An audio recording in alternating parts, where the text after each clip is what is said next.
My name is Ariana Lewis, and if someone had told me that on December 7th, 2025, I would be sharing a story that would shake the foundation of my life, and maybe yours, I would have laughed. I was never the kind of person who chased miracles or visions, or anything that couldn't be measured or explained. I believed in God, yes, but my faith was quiet, private, almost timid. But that was before the day everything changed. I remember that morning so clearly, not because anything unusual happened, but because everything felt so painfully ordinary. I woke up to the soft buzz of my alarm, dragged myself out of bed, and made the same cup of coffee I'd been making for years. The world outside my window was still half asleep, the sky a dull gray, as if the sun itself hadn't quite made up its mind about rising. Nothing felt wrong. And yet, something was different. I felt it in the air, in the heaviness of my chest, in the strange quiet inside my mind. It was like the world was holding its breath, waiting for something I couldn't see. I brushed it off, grabbed my coat, and headed out the door, thinking only about deadlines, unpaid bills, and whether I'd remembered to lock the back window. Just a normal morning. Just another day. I had no idea that within hours, my life, the life I thought I understood, would be torn open and rewritten in ways I never imagined. The road was slick from the light rain that had fallen overnight. I remember turning on the radio, letting the noise distract me from the thoughts piling up in my head. The sky was heavy, low, the kind of sky that makes people say, "Storm's coming," even if the weather forecast insists otherwise. I was lost in my own mind when it happened. A sudden, sharp pain shot through my chest, so violent, so immediate that I gasped aloud. It was as if something had reached inside me and squeezed my heart with icy fingers. My hands tightened around the steering wheel. I tried to breathe, but the air wouldn't come. The world around me blurred, the edges of my vision pulling inward like a closing tunnel. Everything slowed. The cars beside me, the passing lights, even the sound of the tires on the wet road faded into a dull echo. I tried to call for help, tried to say anything, but my voice wouldn't obey me.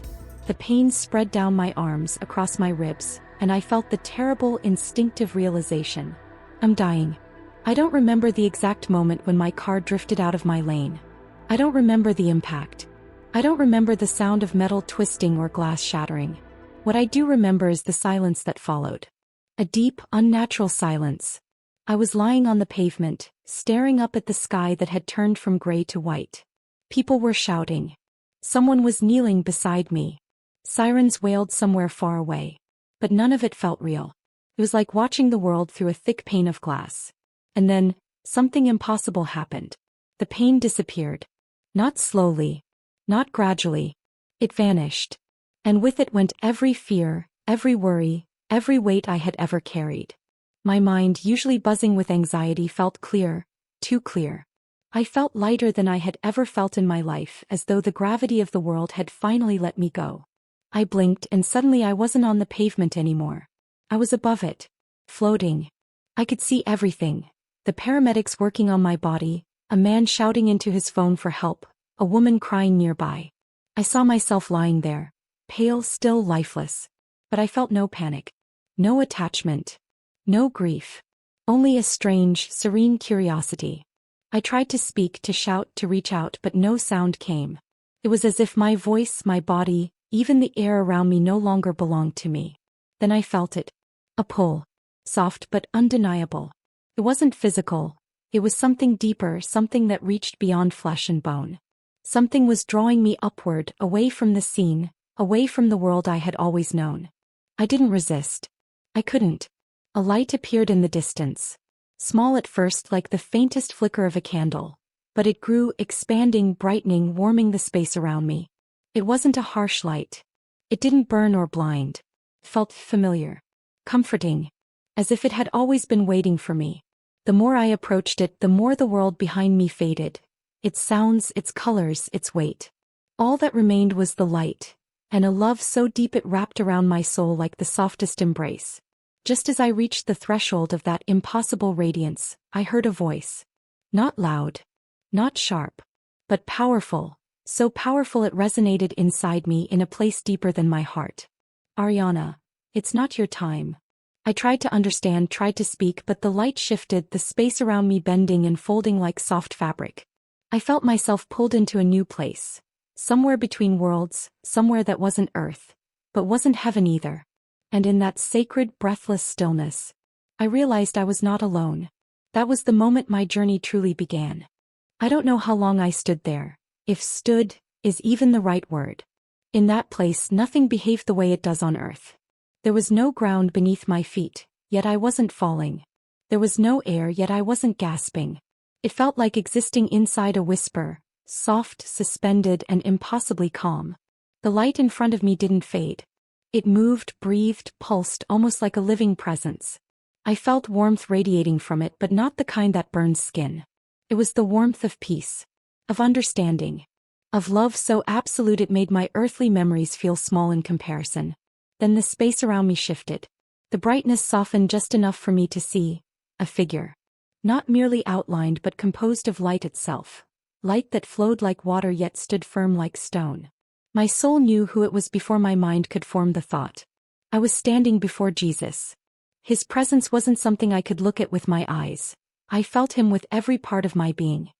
His light wrapped around me and through me, and in that single moment my entire life, every fear, every regret, every quiet prayer I had whispered in the dark, stood naked before him.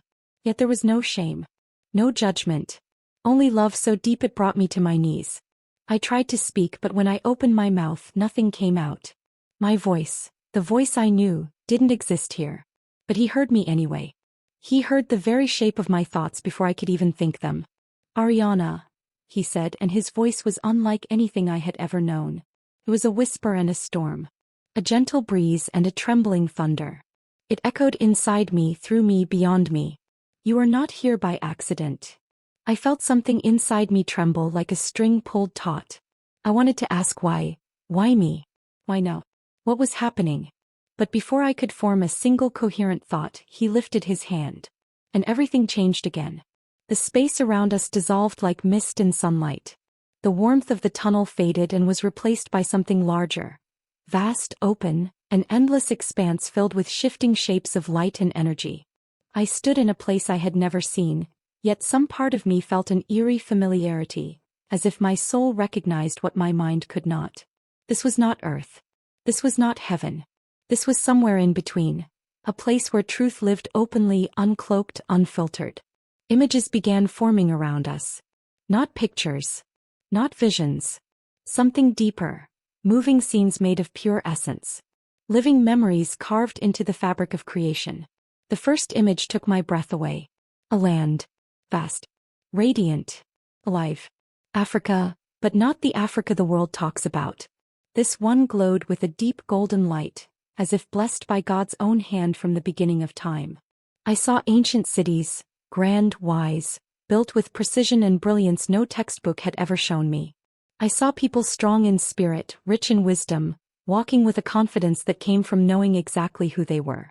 And I felt it, a sense of holiness woven into the very soil. These, Jesus said softly, are my children, a people filled with strength, purpose, and a depth of faith the world has tried to erase. The vision shifted smoothly, like a page turning in a divine book. Now I saw ships, chains, crying, darkness. The golden light dimmed, swallowed by centuries of suffering and forced silence. I saw families torn apart, identities stripped away, prayers whispered through blood and tears.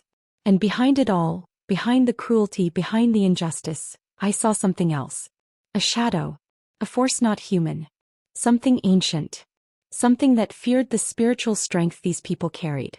Jesus looked at me, his eyes filled with both sorrow and unwavering power. The oppression was not only physical, he said. It was spiritual. Because their faith, their love, their connection to me, these are powerful. And those who seek to rule through fear, fear those who walk in truth. I felt tears forming, not like earthly tears but something deeper, an ache inside the soul. I wanted to reach out to the people I saw in the visions. I wanted to tell them they were not forgotten. That God had never turned away. Before I could speak, the scenes shifted again. Now I saw modern times. Cities, streets, protests, cries for justice, voices rising. But beneath the noise I saw something else awakening. A spirit. A memory. A truth long buried. People were beginning to remember who they were. Not because someone told them, but because something inside them was stirring, rising, reclaiming what had been stolen. I felt Jesus' hand rest gently near my shoulder, not touching me yet filling me with strength. The time of awakening has begun, he said. And love will be the light that leads them. The words sank into me heavy with purpose. This wasn't hatred. This wasn't division. This wasn't superiority. It was restoration. A return to truth. A calling back to love, faith, and the God who never left his children, even in their darkest hour. Ariana, he said again, and I turned to face him fully. You must see more. I didn't get a chance to respond. The light swelled. The air trembled. The groundless space beneath me opened like a doorway. And I was pulled deeper into the revelation. Into the part that would change not just how I saw others, but how I saw God, faith, and the very purpose of every soul on earth. If I thought the visions I had already seen were overwhelming, I was wrong. What came next shook me more deeply than anything before. As Jesus extended his hand, the space around us shifted again, not violently but with an immense, deliberate purpose. It felt like being gently carried deeper into a place my soul had always known but my mind had never imagined. The golden lands and the suffering had faded, and now I stood in a realm of pure, shimmering energy. It was neither sky nor earth. It was a place of truth, a place where spiritual realities lived openly, unmasked, impossible to deny. The light brightened, revealing scenes that moved like liquid fire. What I saw first felt ancient, older than recorded history, older than any empire or nation. These weren't mere visions. They were memories of humanity itself. I saw groups of people gathered in circles, praying with a unity so powerful it rippled through the air like waves. I saw men and women, African men and women, lifting their hands toward heaven, not begging but communing. Speaking, listening, hearing responses. They weren't disconnected from God. They walked with him. Daily. Naturally. This wasn't the picture I had grown up with, the version filtered through textbooks, media, and half-told stories. This was truth, raw, divine truth. They carried wisdom from heaven, Jesus said, his voice descending over the images like a warm cloak. A wisdom that connected the spiritual and the physical, the seen and the unseen. I saw healers whose prayers brought restoration. I saw prophets whose dreams unfolded into reality. I saw warriors who fought not with cruelty but with righteousness and purpose. I saw families bound not only by blood but by faith, a faith woven seamlessly into daily life. And I saw love. So much love. A love that came from God and flowed freely among them. Why did the world hide this? I whispered, not with my mouth but with my heart. Jesus turned to me, his expression carrying the weight of sorrow and strength. Because truth threatens those who seek power without love. The images shifted again. Now I saw the forces behind the oppression. Not people, not governments, not history books, but something darker. The same shadow I had glimpsed earlier now stood fully revealed. Tall, shifting, faceless. Not a being of flesh but of intent. A spiritual enemy that had watched humanity since the beginning. Fear. Lies. Deception. It moved through centuries like a serpent, wrapping itself around leadership, systems, cultures. Twisting truth until the world forgot the spiritual brilliance God had placed in these people from the beginning. I felt a trembling inside me, fear, anger, sadness, all tangled together. But they never lost it, Jesus said, reading the storm inside my heart before it even fully formed. No matter how deep the darkness, no matter how many lies were spoken, the gifts I gave them were never taken, only hidden. The scenes changed. Now I saw modern faces, ordinary people walking the streets today. Teachers, artists, parents, children. People who had no idea of the depth of their spiritual inheritance. People who had been told, implicitly and explicitly, that their worth was small. And yet around them I saw something glowing, something that looked like a dormant flame inside their chests. Some flames flickered faintly. Others glowed brightly, ready to burst into fire. This, Jesus said, his voice strong, is why the world fought so hard to silence them. Because their light is powerful. The scenes moved faster now, images piling on top of each other like waves crashing onto the shore of my soul. Spiritual chains dissolving. Eyes opening. People praying again, not out of fear but out of awakening. Young people seeking God with a hunger older than themselves. Communities healing wounds that had been passed down for generations. Love was rising. Faith was returning. A spiritual rebirth was unfolding, quietly but unmistakably. And at the center of it, this was what surprised me most. I saw God's love shining like the sun. Not anger. Not division. Not superiority. Love. Deep, unshakable, restoring love. I felt the presence of Jesus surrounding me again, steadying me as the visions softened around us. But Lord, I asked, what does this have to do with me? Why am I seeing this? He turned fully to me, and the weight of his gaze was almost too much to bear. Not heavy but holy. Because faith must return, he said. Not fear. Not hatred. Not pride. Faith. The word echoed through my soul. And love must be restored, he continued. Love for me. Love for one another. Love that lifts, heals, forgives, and brings truth back into the world. His light grew brighter, enveloping the fading visions. You will help share this, he said. But not through force. Not through fear. Not through anger. But through love. Through prayer. Through the truth of who I am. My soul trembled. I wasn't a preacher. I wasn't a prophet. I wasn't anyone special. Yet here I was, standing in the presence of Jesus, being asked to carry a message I could barely absorb. Ariana, he said softly, what I reveal next will show you why you must speak. Before I could take another breath, everything around us shifted again, and I was pulled into the most devastating, beautiful, and transformative revelation of all. The shift this time was different. It wasn't soft or gentle. It wasn't like turning a page in a divine book. It felt like being pulled through something dense and heavy, like stepping from warm sunlight into a storm you never saw coming. The light dimmed around me, not disappearing but pulling back just enough for me to see what lay ahead. Darkness. Not the kind you experience on Earth. Not the absence of light. This darkness was alive. Thick, intentional watching. I felt a chill run through my spirit. Fear, real fear, began to coil in my chest. Not because of what I saw but because of what I felt. This place carried a weight I didn't understand, at least not yet. Jesus remained beside me, his presence the only warmth in the cold expanse before us. Do not be afraid, he said, and fear loosened its grip instantly. What you see now is the truth that the world ignores, because it is easier to deny what the soul cannot see. The darkness ahead began to shift, revealing shapes, distorted, twisting, moving like smoke caught in a wind that wasn't there. These weren't creatures. Not exactly. They were intentions, forces hunched over humanity like shadows waiting to pounce. The same kind I had seen earlier. But now there were more of them. Thousands. Millions. Layered over generations. Lord, I whispered, what are they? Jesus stepped forward slightly, his light pushing the shadows back just enough for me to see their faces. Or the closest thing they had to faces. Empty. Hollow. Hungry. These, he said, are the voices behind lies. Behind hatred. Behind division. Behind fear.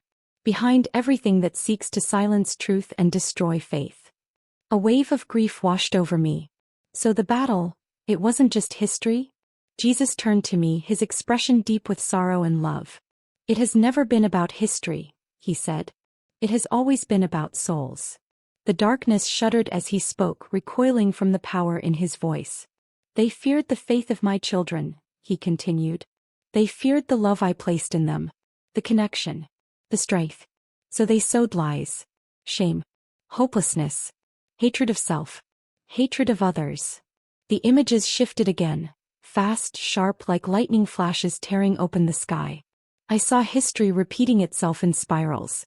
Different eras, different nations, different faces. One strategy. Break faith, weaken identity, silence truth, control hearts. And beneath each cycle, the same shadows slithered like silent puppeteers.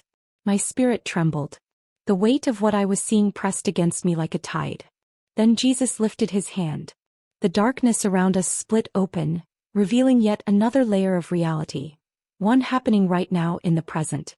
I saw people living their lives. Walking down streets, scrolling through their phones, arguing online, drowning in stress, focusing on problems that didn't matter, ignoring the whisper inside them that something was terribly wrong. The shadows followed them, whispering into their thoughts. You're alone. You're not enough. No one cares. Stop praying. God doesn't hear you. You have no purpose. Faith is a lie. Love is weakness. Hope is foolish. I felt those words pierce through the vision like shards of ice. These are the lies, Jesus said softly, that pull my children away from me. Then the vision zoomed closer. I saw a young woman crying alone in her apartment, scrolling through messages from people who only wanted to use her. I saw a young man numbing his pain with addictions he hated but couldn't escape. I saw a child growing up without love, surrounded by chaos, already believing the world didn't want him. I saw families breaking, faith fading, hope dying, and I saw shadows clinging to them, feeding on that despair. I couldn't hold back the ache in my spirit. Lord, why are you showing me this? Jesus turned to me with a gaze so full of compassion it nearly broke me. Because you must understand the battle, to understand the calling. He extended his hand again. Suddenly light burst forth, blinding at first, then settling into a radiant glow. The darkness recoiled violently, shrieking without sound, dissolving wherever the light touched. This, Jesus said, is what the enemy fears.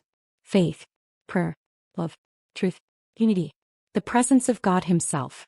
The light grew brighter until the darkness was pushed completely away, leaving us standing in a vast, peaceful openness. When my people pray, he said, the shadows tremble. When they love, he continued, the lies lose power. When they forgive, when they worship, when they walk in truth, the chains that held generations begin to break. My heart swelled, heavy and hopeful at the same time. And this, he said, is why you were brought here. His light shimmered around me, filling every corner of my spirit. You will tell them not of fear, but of victory. Not of hatred, but of love. Not of despair, but of faith. Then his expression changed, softened yet intensified.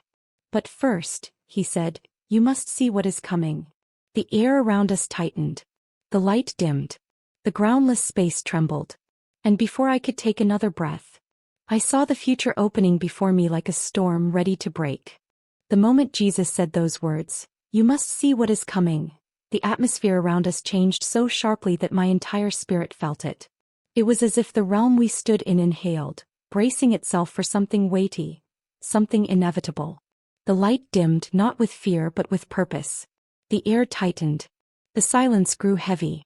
And then, the future unfolded before me. Not like a movie. Not like a dream, but like a spiritual earthquake rumbling through time itself. I first saw the world as it is now. Crowded cities, busy streets, glowing screens in every hand. People living, rushing, striving. But beneath the surface I saw the same shadows I'd witnessed earlier. Hovering, whispering, weaving themselves into thoughts, choices, fears. Then the vision shifted suddenly, sharp as lightning. I saw the land shudder. Earthquakes in places that had never known them. Waters rising where shorelines had been safe for generations. Skies turning colors I had never seen. Deep, bruised, unnatural. Buildings swayed. People ran. Sirens wailed. Lord, I whispered, what is this? His voice came softly but with gravity. The world will shake before it awakens. Then I saw fires, raging, spreading, devouring forests and cities with terrifying speed. In other places I saw floods washing away entire neighborhoods. The destruction wasn't random.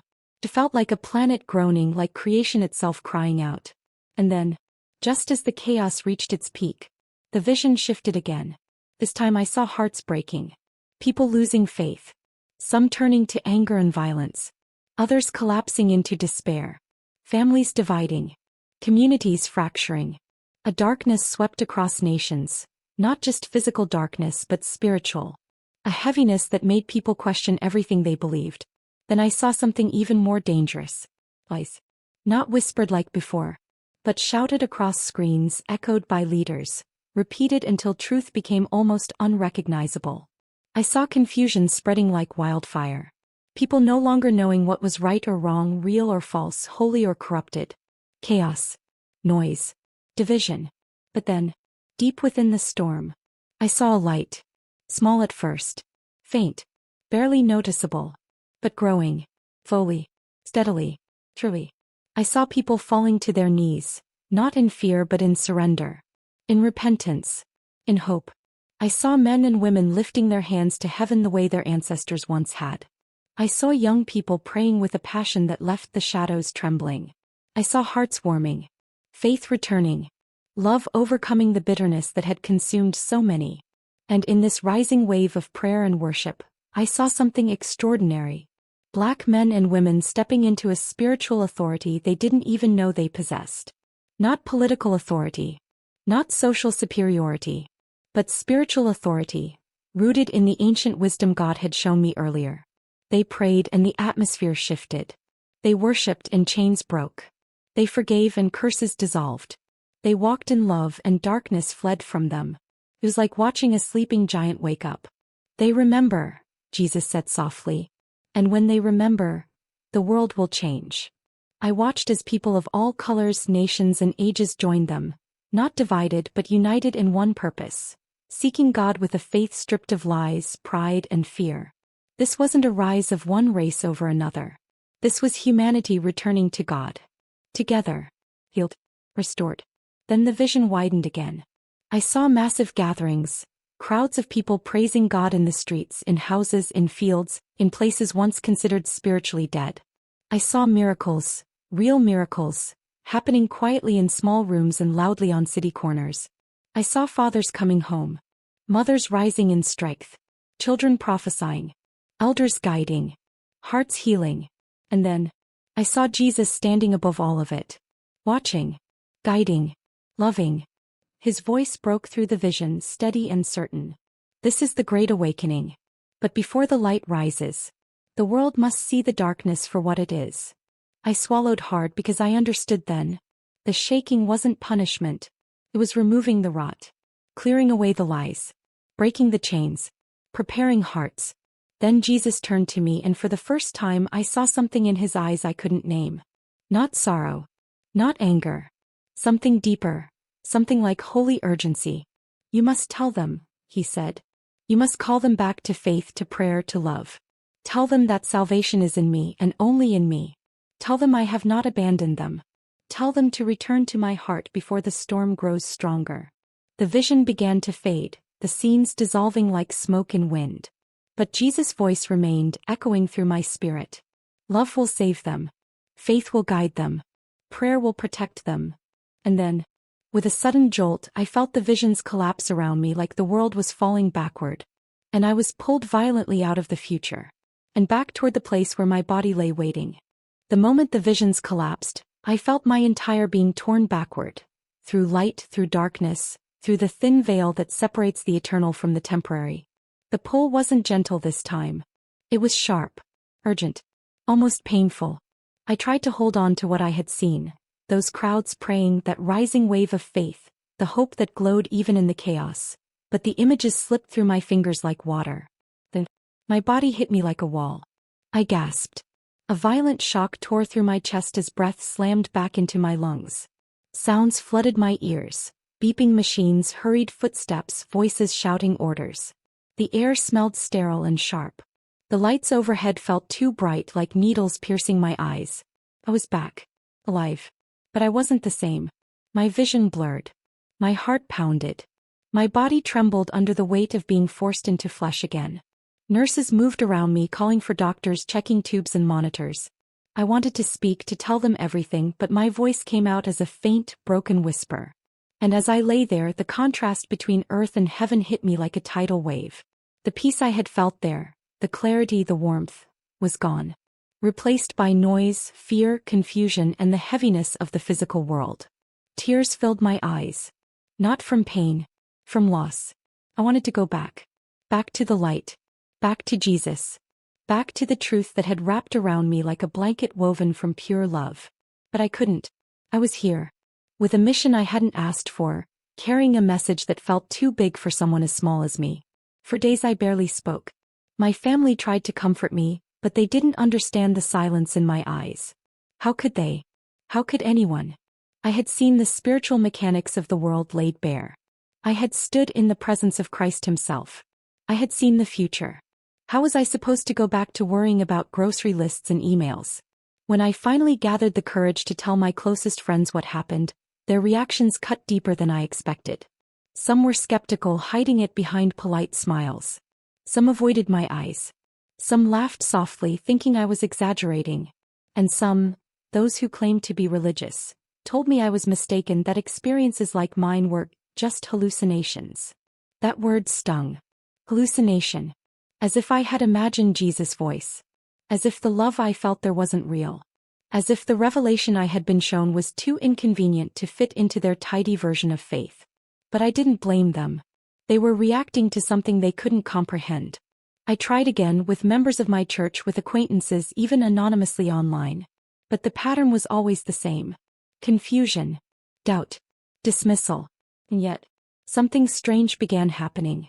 Every time I tried to write down my experience, my phone would freeze. Videos I recorded would vanish. Documents I typed would corrupt. Entire files disappeared from my laptop without warning. At first, I thought it was coincidence. A glitch. User error. Until it kept happening. One night, as I recorded myself recounting the visions, especially the part about spiritual oppression and awakening, the screen flickered. Not a technical glitch. Not a random pixel distortion. A shadow crossed the wall behind me. A shape. So, watching. My breath caught. A coldness wrapped around my ankles, crawling upward like fog. I turned around, but the room was empty. No movement, no sound. But something was there. I felt it. The same kind of presence I had seen in the visions. A spiritual enemy. Angry. Threatened. My heart pounded. My hands shook so badly I dropped my phone. Then I heard it. Not out loud. But deep inside my spirit. Keep speaking. Jesus' voice. Suddenly the shadow dissolved, like smoke blown apart by a strong wind. The air lightened. The fear vanished instantly. I fell to my knees and cried, not out of terror but out of understanding.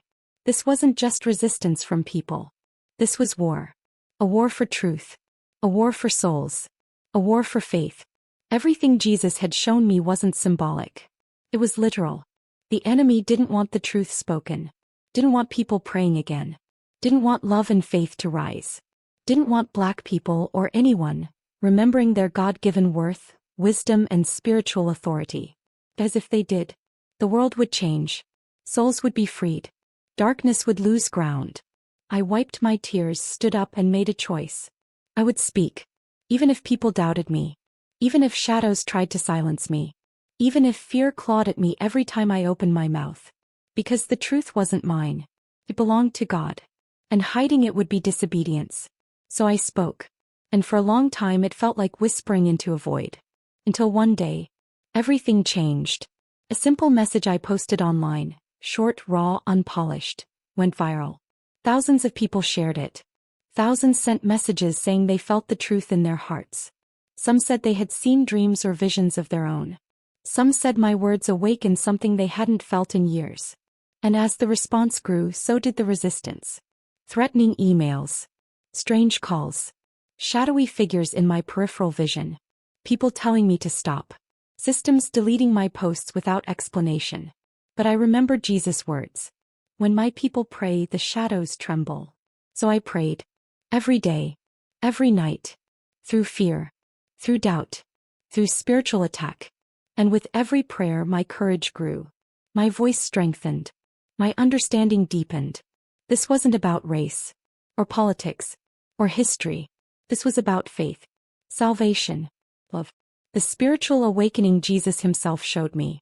And there was still one final thing he had told me to share. The last piece of the truth. The message meant for you. For everyone hearing this. The message that would change everything. When Jesus showed me the last part of the vision, it wasn't loud or dramatic. There was no thunder, no trembling ground, no blinding shock of light. Instead it came softly. Like a whisper that carried eternity. A whisper meant not just for me, but for every person who would ever hear my story. Including you. As I prayed, asking God what I was expected to do next, the room around me faded again. Not the way it had when I died, but gently, like a curtain being pulled back to reveal a familiar face behind it. I felt his presence. Warm. Peaceful. Steady. Not in a vision this time, not in some distant heavenly realm, but right there in the quiet of my room. Ariana, Jesus said softly, now you must speak the truth plainly. His words wrapped around me like a warm embrace. Tell them, he continued, that salvation is real. That my love is real. That prayer still moves the heavens. That I am closer than they believe. I felt the weight of his words settle in my soul, filling the places that once held fear. Tell them, he said, that their identity is not defined by the world, by pain, by history, or by lies whispered in darkness. Tell them they were made with purpose, beautiful purpose. Tell them that faith isn't weakness. Faith is power. The room brightened. Not with physical light but with understanding. Tell them, he said, that the enemy's greatest weapon is deception, and the antidote is truth. I felt tears forming, not tears of sorrow but tears of clarity. Then Jesus spoke the message he had brought me through death and back to life to deliver. The path back to me is love. The shield that protects you is prayer. The strength that lifts you is faith. And the victory belongs to those who choose me. The words resonated through my spirit like a bell ringing across a still valley. He continued, there is no salvation without love. No awakening without prayer. No freedom without forgiveness. No healing without turning your heart toward me. I trembled, not from fear but from the overwhelming beauty of his truth. Tell them, Jesus said, that no matter their race, their past, or their wounds, they are mine. My children. My creation. My beloved. Then his tone shifted, gentle but urgent. And tell them that now is the time to return. I swallowed hard. Those words carried weight. Darkness will rise, he said, but so will my people. Those who pray will stand. Those who love will shine. Those who believe will overcome. I nodded, unable to speak. My entire being understood. I wasn't chosen because I was special. I was chosen because I was willing. Tell them, he said again, that I am calling them home. Back to faith. Back to truth. Back to love. The warmth faded slowly, like the last notes of a song hanging in the air. And then I was alone again. But not truly alone. His presence lingered in the quiet of the room. It has never left me since. In the days that followed, something changed in me. Fear no longer ruled my choices. Doubt no longer paralyzed my voice. And every time I prayed, I felt that same warmth. The same assurance that I was not speaking for myself but for him. Every message I shared reached someone who needed it. Someone lost. Someone broken. Someone searching for the God they thought had forgotten them. And every time someone wrote back saying, your words woke something in me. I felt the ripple of Jesus' vision unfolding. This isn't a story about death. It's a story about awakening. About returning to God. About understanding that prayer is not empty, that love is not weak, that faith is not naive. It is power. Strength. Revelation. Salvation. No. This message is yours. Yes, you listening to this story right now. It is not an accident. It is not coincidence. You were meant to hear these words. Maybe you felt it. A stirring inside you. A sense that something in the world is shifting. That your heart is being pulled toward something deeper. Something truer. Something holy. That is God calling you. Calling you back to faith. Back to prayer. Back to love. Back to himself. And he is waiting. With open arms. Always. All he asks is that you take one step toward him. Pray. Love. Forgive. Seek him. Hold tight to truth. And you will see the awakening unfold in your own life. Just as he showed me, it will unfold across the world. Because the spiritual war is real. The shaking is coming. But so is the victory. And that victory belongs to those who walk with God. And now, before this message ends, I want to ask you one thing from the bottom of my heart. If this story touched you, if it awakened something inside you, if it reminded you of God's love, I invite you to subscribe to my channel, Timeless Religious Stories, where I share testimonies, revelations, and stories meant to uplift your spirit and draw you closer to God. Your presence there matters. Your faith matters. Your voice matters. We are walking into a time of awakening, and we are meant to rise together. Thank you for listening. Thank you for seeking. Thank you for choosing faith. This is not the end. This is the beginning. The awakening has already started. And now you are part of it.